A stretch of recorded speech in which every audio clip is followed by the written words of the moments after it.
Madeline Villar Moratillo. Mads, ano na sitwasyon dyan? Yes, nananatili pa rin sa labas ng Manila Police District yung ilan sa kaanak ng mga naaresto na mga kabataan sa nangyaring gulo nga sa Mingjola dito sa lungsod ng Maynila.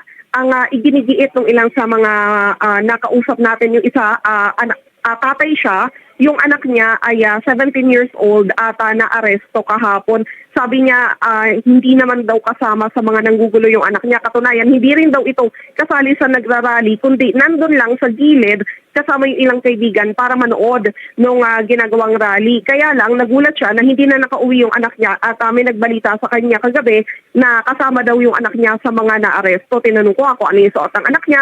Sabi niya, naka-jersey lang daw ito kasi talagang manonood lang daw nung ginagawang rally at sinasabi niya na mabait naman daw yung anak niya at ito daw ay nag-aaral. Katunayan nasa senior high school na raw ito. Yung isa naman nakausap natin, yung kanya daw mister ay magkasama sila kahapon, maghahatid lang daw sila dahil namimigay daw sila ng libreng pagkain para nga doon sa mga nag-rally kahapon. Kaya nagulat na lang siya dahil yung kanyang mister ay isa daw sa mga inaresto at nag-aalala naman siya dahil hindi pa raw niya nakikita yung kanyang asawa mula pa kagabi. Sa gitna nga ng malakas na buhos ng ulan, nandito lang sila sa labas ng MPD, umaasa na makita yung kanilang kaanak at umaasa sila na mapalaya ito dahil iginigiit nila na wala naman daw kasalanan ang mga ito. May ilang grupo rin na nagsagawa ng kilos protesta sa harap ng headquarters ng Manila Police District para ipanawagan na yung mga hindi naman talaga kasali doon sa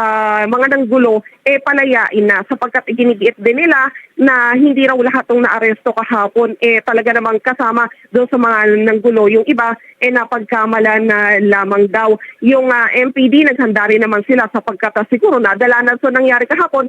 Bago pa dumating yung mga mag-rally dito kanina, may dalawang fire truck ng inilagay nila dito sa loob ng compound at iniready. Meron din silang inihanda ng mga anti-riot police kung sakasakali nga na magiging magulo. Pero siguro dahil na rin sa lakas ng ulan kanina, hindi rin naman masyadong nagtagal yung mga nag-rally at umalis na rin sila pagkatapos nga magtipon-tipon dito sa harap ng MPD. So yan ang sitwasyon mula dito sa bahagi ito ng lungsod ng Maynila. Balik sa inyo dyan, Jen Nelson. So sino naman ang nag-organize para mag-rally sila doon sa tapat ng MPD? At saka, Mads, mapansin ko na sa isang karatula, di ba? Kasi kung magulang ka, hindi ka nagagawa ng karatula eh. Oo nga, pala. Siguro pangalan ng anak mo. Yung ano yan, mga rallyista yan.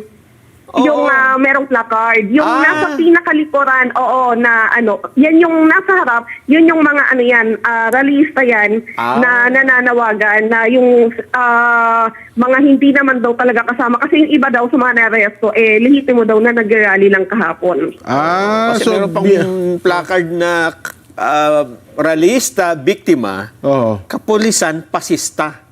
halatang halata mo na mga ganun mga pasistan termino.